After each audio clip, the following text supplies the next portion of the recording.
चलिए, तो अपन motion of centre of mass और लीनियर मोमेंटम कंजर्वेशन सीख रहे थे, उसी को अपन आगे लेके चलेंगे। लास्ट लेक्चर में मैंने आपको कुछ क्वेश्चन सॉल्व करवाए थे। सबसे उसके पहले मैंने एक बेसिक सी थ्योरी बताई थी। बेसिक थ्योरी ये थी, अगर किसी सिस्टम पे एक्सटर्नल फोर्स का सम जीरो है तो सिस्टम का लीनियर मोमेंटम कंजर्व रहता है। कंजर्व मतलब जीरो तो पहले भी जीरो, कांस्टेंट तो बाद में भी कांस्टेंट, है ना। और यही सी चीज को मैंने कहा था कि मैं अलग अलग डायरेक्शंस में अलग अलग भी लिख सकता हूँ। तो अगर एक्स में कोई फोर्स नहीं है तो एक्स में मोमेंटम कंजर्व रहेगा, वाई में कोई फोर्स नहीं है तो वाई में मोमेंटम कंजर्व रहेगा, जेड में कोई फोर्स नहीं है तो जेड में मोमेंटम कंजर्व रहेगा। ठीक है, कुछ क्वेश्चंस अपन ने किए थे कि एक आदमी प्लैंक पे चल के यहाँ से वहां गया तो क्या होगा, एक बॉम्ब ब्लास्ट वाला सवाल किया था, है ना। ऐसे कुछ क्वेश्चंस अपन और करेंगे, सीखते चलेंगे। कंसेप्ट एक ही है कि हम देखेंगे अगर सिस्टम पे कोई नेट एक्सटर्नल फोर्स किसी पार्टिकुलर डायरेक्शन में नहीं है तो उस पार्टिकुलर डायरेक्शन में सिस्टम का मोमेंटम कंजर्व रहेगा। ठीक, जैसे एक और क्वेश्चन सॉल्व करते हैं। ठीक है, अपन ने कार्ट पर से कूदने वाले सवाल किए थे, और अपन ने प्लैंक पे चलने वाले सवाल किए थे, और एक अपन ने बॉम्ब ब्लास्ट वाला सवाल किया था। एक होता है गन के रिकॉइल वाले क्वेश्चंस, है ना। सिंपल होता है बहुत, बट फिर भी आपके लिए मैं एक क्वेश्चन करवा दूँ। ये गन है,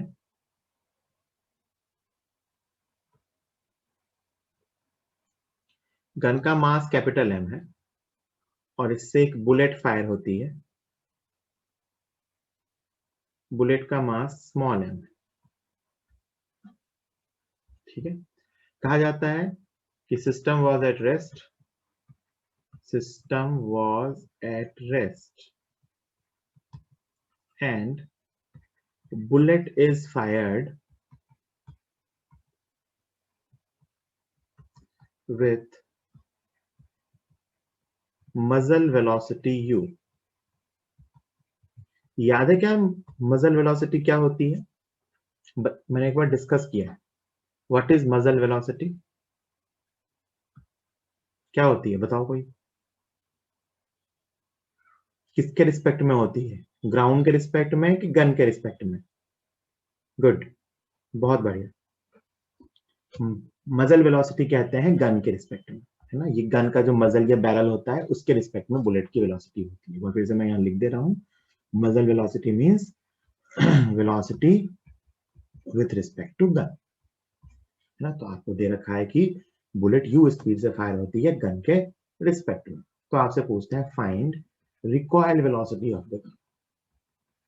find recoil velocity of the gun. बहुत सिंपल क्वेश्चन है, आपको आता भी है ऑलरेडी। जल्दी से 1 मिनट का टाइम है, सब लोग सॉल्व कीजिए, फिर मैं आंसर बताता हूँ।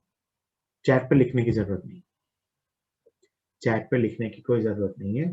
सब लोग जल्दी से कॉपी पे सॉल्व कीजिए, फिर मैं बताऊँ।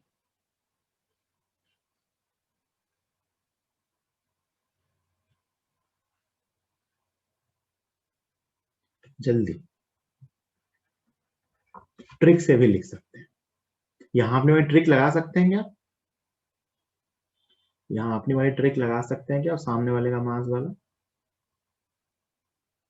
रुका हुआ था तो लगा सकते हैं, रुका हुआ था तो ट्रिक लगा सकते हैं, वरना अपने को सॉल्व करना आता है, ऐसे कोई जरूरी नहीं ट्रिक लगाए।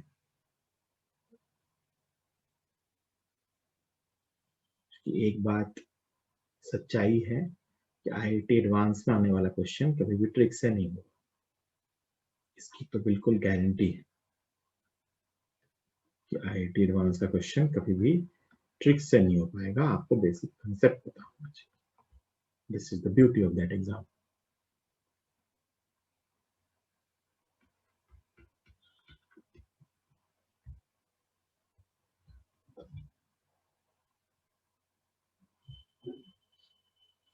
प्लस इसलिए किया क्योंकि दोनों अपोजिट में जा रहे हैं, और यहाँ से v1 की वैल्यू आ रही है u माइनस v2।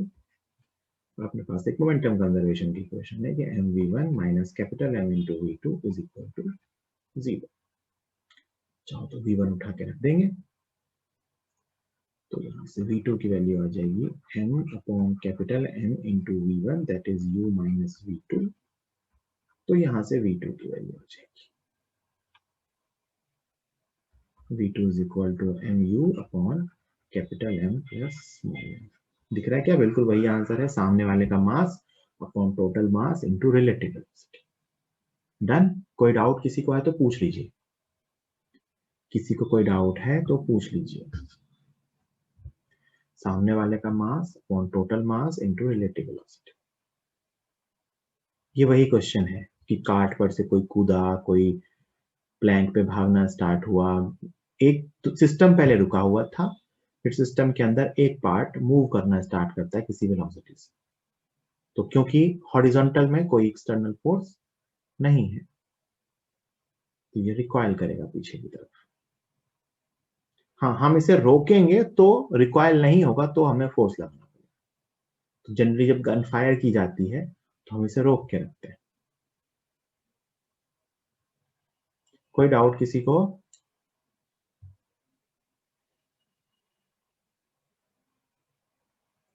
आसान है ना?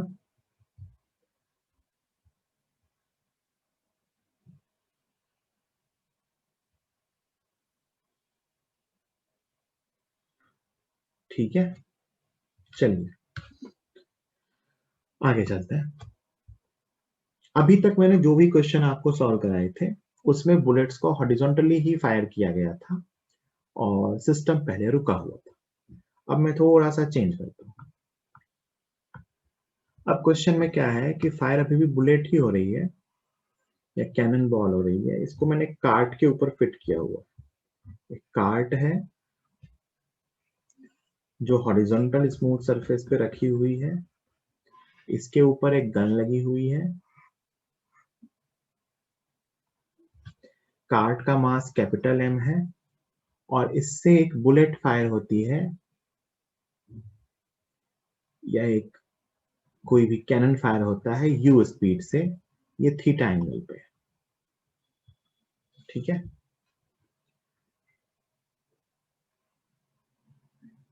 कैनन इज फायर्ड, पूरा सिस्टम रेस्ट पे था, initially at rest, ground smooth है, इसका मास स्मॉल m है, एक कैपिटल मास ओनली कार्ट का है। Canon of mass small m is fired with a speed u with respect to cart, है ना?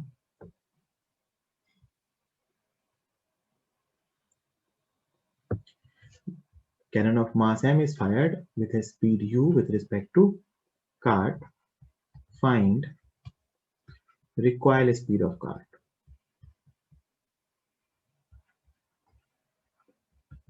कार्ट की रिक्वायर स्पीड कैसी होगी?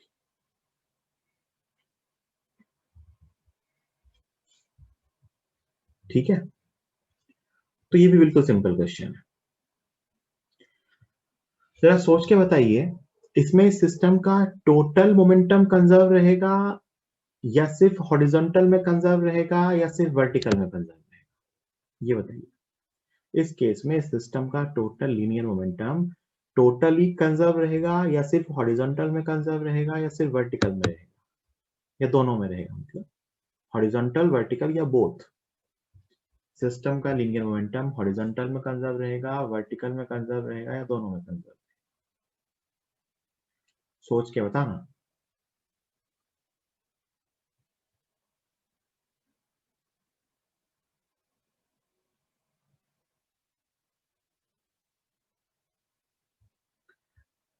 आंसर है सिर्फ हॉरिजॉन्टल में कंजर्व रहेगा, वर्टिकल में कंजर्व नहीं रहेगा। इस सिस्टम का मोमेंटम वर्टिकल में कंजर्व नहीं रहेगा। सोचो क्यों? वर्टिकल में कंजर्व क्यों नहीं रहेगा?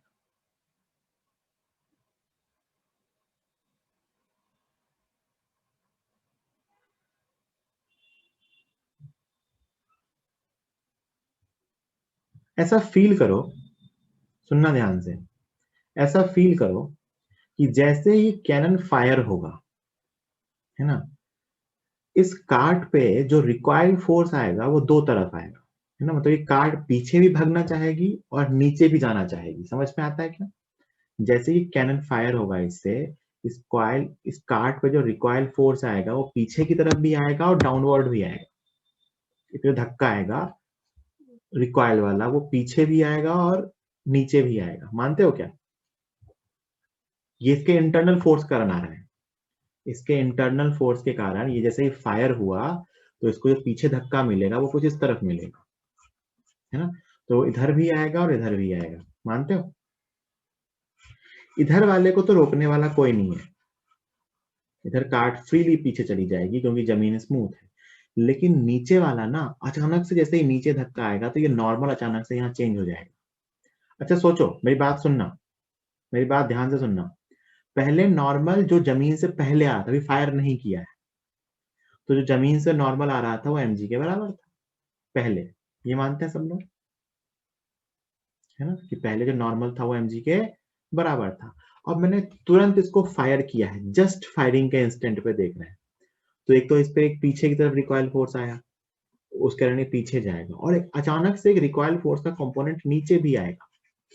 नीचे वाले रिकॉइल फोर्स का, ये कार्ट ऊपर नीचे तो मूव हो नहीं सकता ना, ये आगे पीछे ही मूव होगा, तो ये ऊपर नीचे मूव नहीं हो सकता, तो इसके नीचे की तरफ जो अचानक से धक्का आया उसको किसने बैलेंस किया?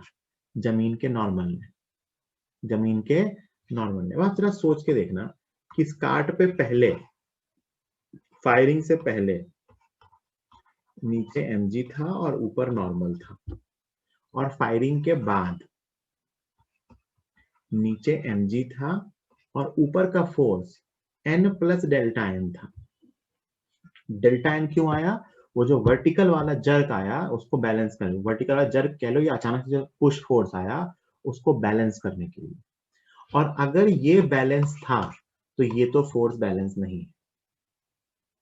अगर n इक्वल टू mg था तो n plus delta n equal to mg तो नहीं हो सकता, इसीलिए इस पे फोर्स वर्टिकल में जीरो नहीं है, इसीलिए वर्टिकल में मोमेंटम कंजर्वेशन की इक्वेशन नहीं लिख सकते।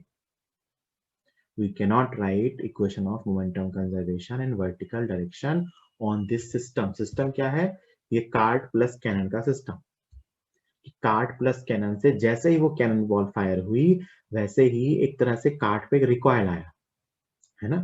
रिकॉइल कहाँ आया? पीछे और नीचे। तो पीछे वाले रिकॉइल के कारण तो कार्ट पीछे गई, लेकिन जो नीचे वाला रिकॉइल आया उसके कारण अचानक से जमीन ने उसको ऊपर की तरफ धक्का दिया, और क्योंकि जमीन का फोर्स नॉर्मल mg पहले बैलेंस थे, तो जमीन का अचानक से धक्का आया उसको कोई बैलेंस नहीं कर रहा, है ना, और इस रीजन से अब नॉर्मल mg बैलेंस नहीं है। तो अब ये मैं ये नहीं कह सकता कि वर्टिकल में नेट फोर्स जीरो है, और अगर वर्टिकल में नेट फोर्स जीरो नहीं है तो इसका मतलब क्या होगा? सिस्टम का लीनियर मोमेंटम वर्टिकल में कंजर्व नहीं रहेगा। ये तो मैंने आपको थ्योरेटिकली समझाया, प्रैक्टिकली भी बेटा सोच के देखो। सुनना, इस कैनन बॉल की वेलोसिटी हॉरिजॉन्टल में आएगी और वर्टिकल में आएगी, है ना, और ये कार्ट सिर्फ हॉरिजॉन्टल में जाएगा, तो हॉरिजॉन्टल मोमेंटम तो कैंसिल हो जाएगा, वर्टिकल वाला जो इसका मोमेंटम आया उसको कोई कैंसिल नहीं कर रहा, तो वर्टिकल मोमेंटम कंजर्व है ही नहीं सकता, है ना। ऐसे जो फोर्स आते हैं ना, जो अचानक से धक्का देते हैं, जैसे ये फोर्स आया ना, जमीन का नॉर्मल अचानक से चेंज हो गया, इनको अपन आगे पढ़ेंगे, इनको इम्पल्सिव फोर्सेस बोलते हैं। कौन से फोर्स?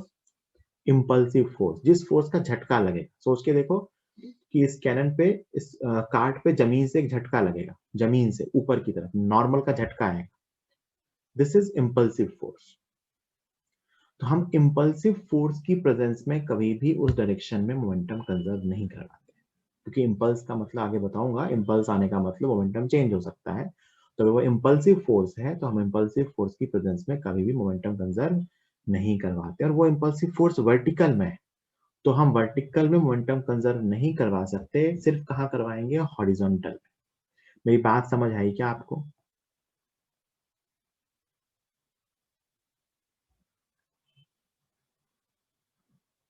है ना, कि वर्टिकल में क्यों नहीं कंजर्व रहेगा? क्योंकि वर्टिकल में ग्राउंड से इम्पल्सिव नॉर्मल एक्स्ट्रा आ रहा है, एंड दैट इम्पल्सिव नॉर्मल, हम उसकी वजह से ये इक्वेशन नहीं लिख सकते, ठीक है। बाकी तो हॉरिजॉन्टल में लिख सकते। तो ध्यान से देखिए, अब मैं बाद का डायग्राम बना देता हूँ। पहले का डायग्राम क्या है, दोनों रुके हुए हैं। बाद का डायग्राम बना देता हूँ ग्राउंड के रिस्पेक्ट में। तो बाद में कैनन बॉल फायर होने के बाद यू उसके रिस्पेक्ट में फायर हुई थी, तो जो कैनन बॉल की वेलोसिटी है हॉरिजॉन्टल में v1 है, वर्टिकल में कुछ v2 है, और ये पीछे की तरफ जा रहा है v3 से, है ना। हॉरिजॉन्टल में v1, वर्टिकल में v2 और इधर की तरफ v2 से, है ना। अच्छा, वो जो वेलोसिटी थी u, वो किसके रिस्पेक्ट में थी, कार्ट के रिस्पेक्ट में। तो सोच के देखो, कार्ट की जब सिर्फ हॉरिजॉन्टल वेलोसिटी आई है, तो सिर्फ रिलेटिव वेलोसिटी का भी हॉरिजॉन्टल कंपोनेंट ही चेंज होगा। भाई मान लो रिलेटिव वेलोसिटी u थी, कितने एंगल पे, थीटा पे, तो इधर की तरफ क्या आएगा, u cos थीटा, और इधर की तरफ क्या आएगा, u sin थीटा। तो कार्ट की मोशन की वजह से कौन सी वेलोसिटी चेंज हुई होगी, सिर्फ हॉरिजॉन्टल वेलोसिटी, वर्टिकल तो चेंज हुई नहीं होगी। इसका मतलब जो v2 है कैनन की वर्टिकल वेलोसिटी, वो तो u sin थीटा ही रहेगी। क्यों, क्योंकि कार्ट की मोशन अगर सिर्फ हॉरिजॉन्टल में हो रही है, तो वर्टिकल वेलोसिटी का कंपोनेंट जैसा है वैसा ही रहेगा, कार्ट के रिस्पेक्ट में देखो या जमीन के रिस्पेक्ट में, बसती है हॉरिजॉन्टल वेलोसिटी। तो आप कहोगे सर हॉरिजॉन्टल में कार्ट की इधर की तरफ कैनन बॉल की v1 मास दिए है ना, m और n, हाँ, इसका मास स्मॉल m, इसका मास कैपिटल M। तो आप लिखोगे सर v1 उसकी और v3 इसकी, v1 plus v3 equal to horizontal velocity relative में क्या थी, u cos थीटा। ठीक, ये पहली इक्वेशन। दूसरी इक्वेशन, हॉरिजॉन्टल में मोमेंटम कंजर्वेशन, हॉरिजॉन्टल में मोमेंटम कंजर्वेशन, तो उसको क्या लिखेंगे, mv1 plus capital M plus नहीं माइनस, क्योंकि अपोजिट में जा रहा है, capital mv3 is equal to 0। ये दोनों इक्वेशन सॉल्व करोगे, बाकी कहानी वही है कि आपके जो u आता था उसकी जगह आपके पास u cos थीटा आएगा, तो जो रिक्वायर्ड वेलोसिटी आएगी आपके पास v3, इसको आप लिखोगे सामने वाले का mass upon total mass into relative velocity इन हॉरिजॉन्टल डायरेक्शन। सॉल्व करके आप ला सकते हो, यही आएगा। वैसे ही दो इक्वेशन। इसमें सीखने वाली बात ये थी कि हम हॉरिजॉन्टल में मोमेंटम कंजर्व करेंगे, ना कि वर्टिकल में, क्योंकि वर्टिकल में एक एक्स्ट्रा फोर्स आ गया, और क्योंकि कार्ट का रिकॉइल भी हॉरिजॉन्टल में ही हुआ है, तो जो रिलेटिव वेलोसिटी है उसके कारण चेंज भी हॉरिजॉन्टल में ही आएगा, वर्टिकल में कोई चेंज नहीं होगा। ठीक है। अच्छा, एक चीज का ध्यान और रखना, ऐसे क्वेश्चंस में बहुत ध्यान से सुनना, ये बात, क्वेश्चन की लैंग्वेज दो टाइप से लिखी होती है। एक टाइप की लैंग्वेज ये लिखी होती है, cannon was fired with a speed u with respect to cart. जब भी सिर्फ इतना लिखा हो तब अपन मानते हैं, देखो कार्ट की दो स्पीड है, एक फायर करने के पहले कार्ट रुका हुआ था, और एक फायर करने के बाद जब कार्ट चल रहा था, है ना। तो ये u किसके रिस्पेक्ट में है, बच्चों को ये डाउट आता है, सर ये u किसके रिस्पेक्ट में है ना, कार्ट मतलब पहले वाली कंडीशन के रिस्पेक्ट में u है या बाद वाले के रिस्पेक्ट में u।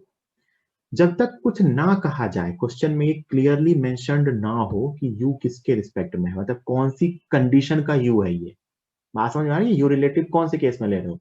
तो यहां से भी तो मान सकते हैं पहले रुकी हुई थी, तो रुके हुए के रिस्पेक्ट में u है या चलते के रिस्पेक्ट में u है, तो अपन ने यहाँ चलते के रिस्पेक्ट में मानना है। तो जब तक कुछ ना कहा जाए, अपन फायरिंग के बाद वाला के रिस्पेक्ट में लेंगे। क्यों लेंगे, क्योंकि दोनों प्रोसेस साइमल्टेनियसली हो रही है, जिस टाइम वो फायर हुआ उसी टाइम पे पीछे वेलोसिटी भी है। तो जब तक आपको क्लियरली मेंशन ना किया जाए, तो इवेंट के बाद जो दोनों में वेलोसिटी आ गई उसके बाद के रिस्पेक्ट में ही रिलेटिव लेते हैं। वैसे अच्छे क्वेश्चंस में साफ साफ मेंशन होता है कि किसके रिस्पेक्ट में यू लेना है। आप एससीवी में कुछ क्वेश्चंस जब सॉल्व करोगे सेंटर ऑफ मास के, तो उसमें लिखा हुआ है कि फायर करने वाली से पहले के रिलेटिव में यू, क्वेश्चन में साफ साफ उन्होंने लिख के बताया है कि assume that relative velocity is u, that is with respect to velocity of cart before firing। तो वहां पे हम आपको बिफोर वाला मान के ही सॉल्व करेंगे, मतलब अगर बिफोर की बात करें तो यहाँ तो बिफोर में रुकी हुई थी, तो अगर इसके रिस्पेक्ट में u से फायर किया है तो वो हॉरिजॉन्टल में एक्चुअली स्पीड जो v2 लिखी है वो दोनों इक्वल आएंगे, मतलब v2 u sin थीटा और v1 u cos थीटा होगा। तो ये ध्यान देना होता है जो रिलेटिव वेलोसिटी दी है वो कौन सी सिचुएशन के रिस्पेक्ट में दी है ना, फायरिंग के पहले या फायरिंग के बाद। कुछ ना कहा जाए तो जनरली फायरिंग के बाद ही मानते हैं। क्यों मानते हैं? क्योंकि दोनों साथ साथ हो रहे हैं। ऑलरेडी जैसे ही बुलेट फायर हुई होगी या कैनन फायर हुआ होगा, कार्ट में भी वेलोसिटी आ गई होगी, इसीलिए ऐसा मानते हैं। यहां तक कोई डाउट किसी को है तो पूछिए, वरना फिर मैं आगे चलूं। अब सुनो, अभी तक अपन ने जो भी सवाल किए सब में रुके वाले से ही फायर किए थे। हाँ हो गया, मैं समझ गया, रुके वाले से ही फायर किए थे तो अपना ट्रिक भी लग जा रहा। अगले सवालों में अब क्या करेंगे, हम कुछ चलते हुए प्लेटफॉर्म्स मानेंगे। अब याद रखेंगे यहाँ से ट्रिक नहीं लगाएंगे, वो ट्रिक कुछ सिंपल क्वेश्चंस में ही लगाते हैं ताकि क्वेश्चन आसान रह जाए। अब अपन बिल्कुल लॉजिक से ही सॉल्व करेंगे। तो अब कहानी ये है बेटा कि एक वही कार्ट थी, कार्ट और ये बालक है ना, इसका मास कैपिटल एम, इसका मास स्मॉल एम। ये पूरा सिस्टम जा रहा था यू से, है ना, दोनों साथ साथ जा रहे थे यू से। कार्ट के ऊपर बालक बैठा हुआ था, दोनों साथ साथ जा रहे थे, है ना। मतलब cart plus boy system was moving with constant velocity u on smooth surface.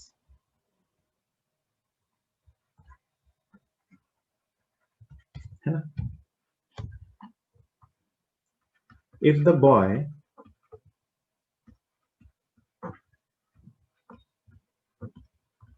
jumps off the cart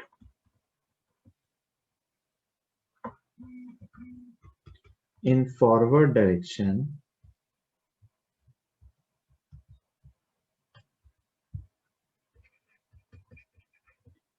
with speed v, if the boy jumps off the car in forward direction with a speed v relative to cart, और मैं लिख दे रहा हूं after jumping के relative है, with respect to cart after jumping, jumping के बाद जो कार्ट की स्पीड होगी उसके रिस्पेक्ट में है ये। If the boy jumps off the cart in forward direction with speed v relative to cart, find new speed of cart, find new speed of cart. आप सब लोग क्वेश्चन को सॉल्व करें, आपके पास 2 मिनट का टाइम है। आंसर चैट बॉक्स में लिखने की जरूरत नहीं है, मैं बताऊंगा, फिर अपन अपना आंसर मैच करेंगे, है ना। क्वेश्चन समझ में आ गया? कार्ट बॉय सिस्टम पहले हॉरिजॉन्टल में u स्पीड से जा रहा था, अब अचानक से बॉय जो है वो कार्ट से फॉरवर्ड में जंप करता है। फॉरवर्ड मतलब जिस तरफ कार्ट जा रही है उसी डायरेक्शन में, with speed v relative to cart. और ये भी कह रखा है कि ये जो रिलेटिव वाली स्पीड है ये जंप करने के बाद वाली जो स्पीड होगी उसके रिलेटिव में होगी। तो हमें मानना है कि कार्ट की नई स्पीड क्या होगी। ठीक है, सॉल्व कीजिए, 2 मिनट का टाइम है। बिल्कुल वैसे ही करना है, क्वेश्चंस लिखिए और सॉल्व करके बताइए। ध्यान से सुनिएगा, बिल्कुल आसान क्वेश्चन है, सब समझ में आ जाएगा।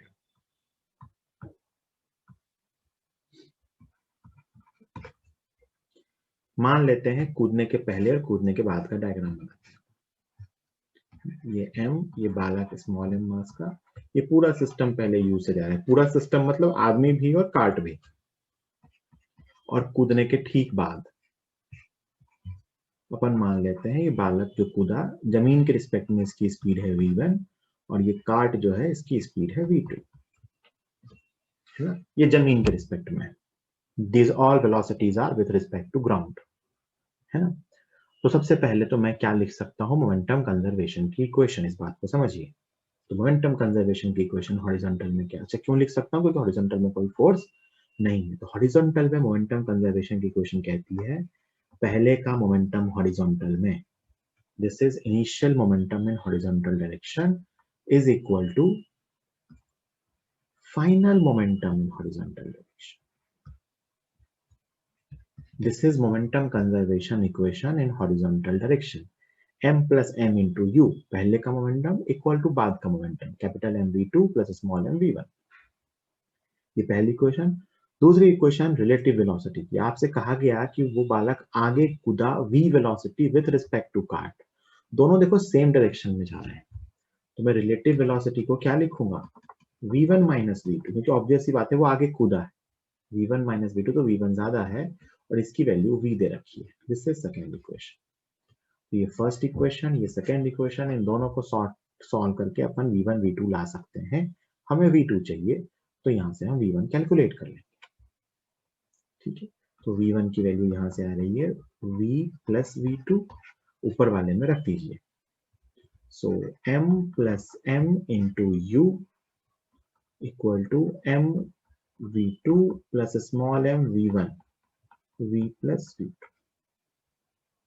यहां से सिंप्लीफाई करके जो v2 की वैल्यू आ रही है, एम बी उधर जाएगा, तो अपना आंसर बन रहा है m plus m into you minus small m into v upon capital M plus small m।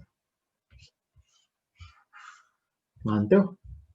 m plus m into you minus small m into v plus m plus m। Good. कोई doubt हो किसी को तो पूछिए। Simple momentum conservation use किया है, simple मैंने momentum conservation use किया है।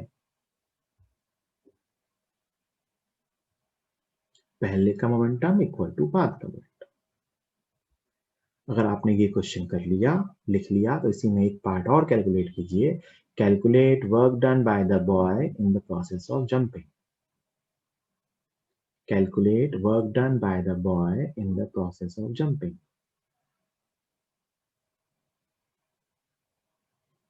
Calculate work done by the boy in the process of jumping. तो कैसे निकालेंगे, सोचो। तो क्या लिखेंगे, वर्क डन बाय बॉय। ये वर्क डन कहाँ गया है, काइनेटिक एनर्जी के चेंज में, तो final kinetic energy minus initial kinetic energy. Boy का वर्क कहाँ गया, सिस्टम की काइनेटिक एनर्जी को चेंज करने में। याद है मैंने बताया था, internal forces can not change the momentum of a system, but they can change the kinetic energy of the system. So what is final kinetic energy? दोनों की स्पीड अपने को पता है। So it is half small m v1 square plus half capital M v2 square. ये बाद की energy minus पहले की energy, half m plus m into you square. v1 v2 को रख दीजिएगा u की टर्म में, है ना, v1 v2 को u की टर्म में रख दीजिएगा, वर्क डन बाय बॉय आ जाएगा। कैलकुलेशन बहुत इंपॉर्टेंट नहीं है, इंपॉर्टेंट है ये कंसेप्ट समझना कि वर्क डन बाय बॉय कैसे कैलकुलेट करेंगे, तो सिस्टम की काइनेटिक एनर्जी में जो चेंज होगा उसके थ्रू कैलकुलेट कि work done by boy is equal to change in kinetic energy of the system. ठीक, कोई डाउट किसी को इस क्वेश्चन में?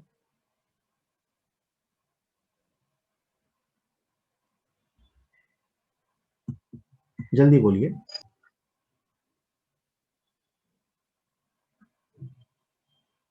कोई डाउट किसी को? ठीक है, फिर एक क्वेश्चन और करेंगे, ऐसा ही मिलता जुलता एक क्वेश्चन और करेंगे। सुनिए, अब अपन इसमें क्या मानेंगे ना, अब इस बालक को पीछे की तरफ कूदने को बोलेंगे। सेम क्वेश्चन है कि कार्ड था,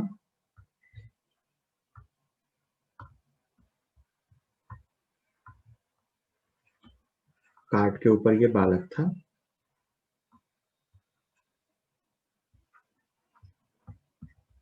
ये स्मॉल है, ये कैपिटल है, पूरा सिस्टम इधर जा रहा था यू से। अब ये बालक पीछे की तरफ कूदता है ना। If the boy,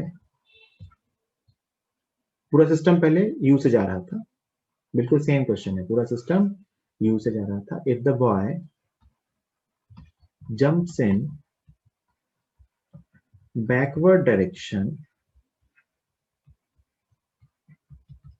with speed v relative to cart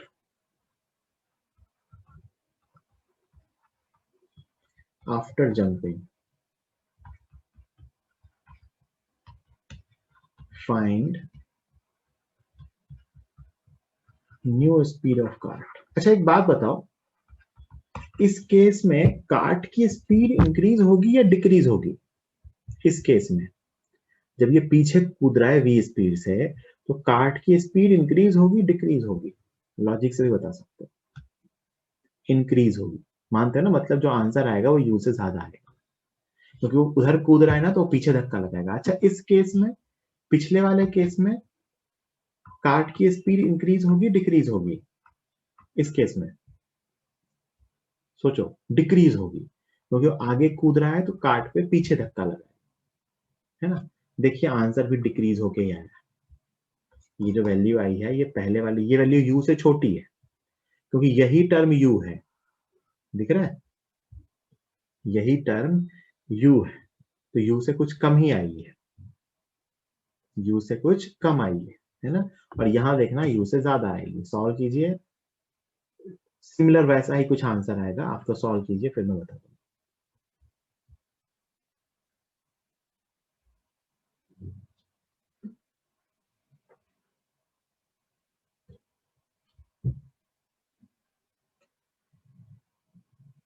यहाँ पे कार्ट की स्पीड इंक्रीज हो जाएगी, क्योंकि बालक अपोजिट में कूदा है।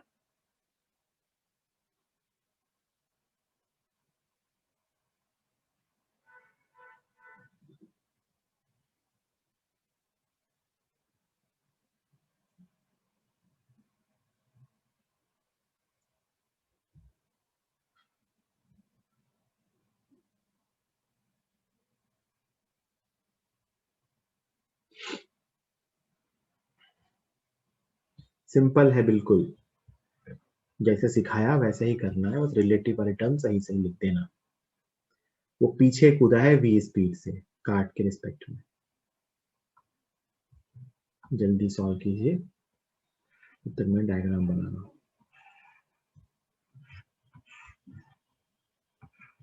ये पहले की कहानी है,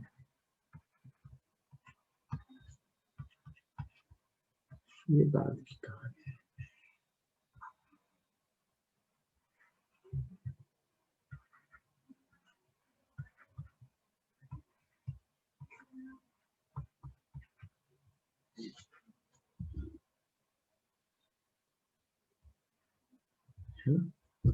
अपने को v2 बताना है बाद का। तो एक तो रिलेटिव वाली इक्वेशन क्या लिख सकते हैं कि इसकी स्पीड इसके रिलेटिव में आ रही है, तो कार्ट के रिस्पेक्ट में कूदने के बाद वाली वेलोसिटी को अपन क्या लिखेंगे, v1 plus v2 is equal to v।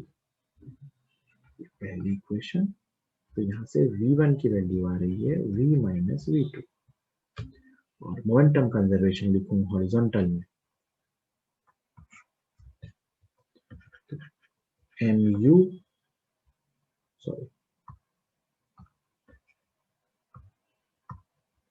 m plus mu positive side में is equal to mv2 minus mv1।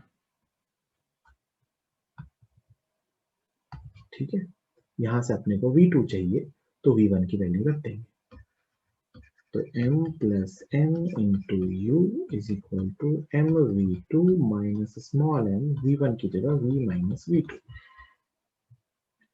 तो यहां से v2 की वैल्यू आ रही है m plus m into u plus m into v minus m plus m। मतलब जहां उस टर्म में नेगेटिव आया था, वहीं पे उस टर्म में पॉजिटिव आया। This is v2। एक चीज और बड़ी ध्यान देने वाली थी, इस पे शायद आपने ध्यान दिया नहीं दिया पता नहीं, कि मैंने ये इक्वेशन कैसे लिखी।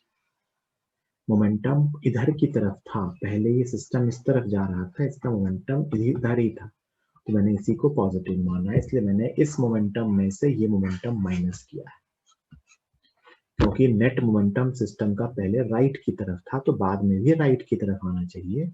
इसका मतलब बाद में कार्ट का मोमेंटम आदमी के मोमेंटम से ज्यादा होगा मैग्नीट्यूड वाइज। जंप करने के बाद आदमी का मोमेंटम कम होगा एज कंपेयर टू कार्ट, क्योंकि नेट मोमेंटम राइट में आना चाहिए। तो mv2 माइनस mv1 इसलिए लिखा है, तभी नेट राइट साइड पॉजिटिव में आएगा।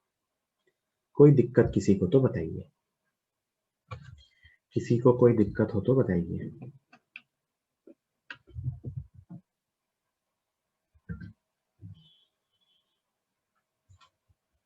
कोई डाउट किसी को? समझ में आ गया सब कुछ?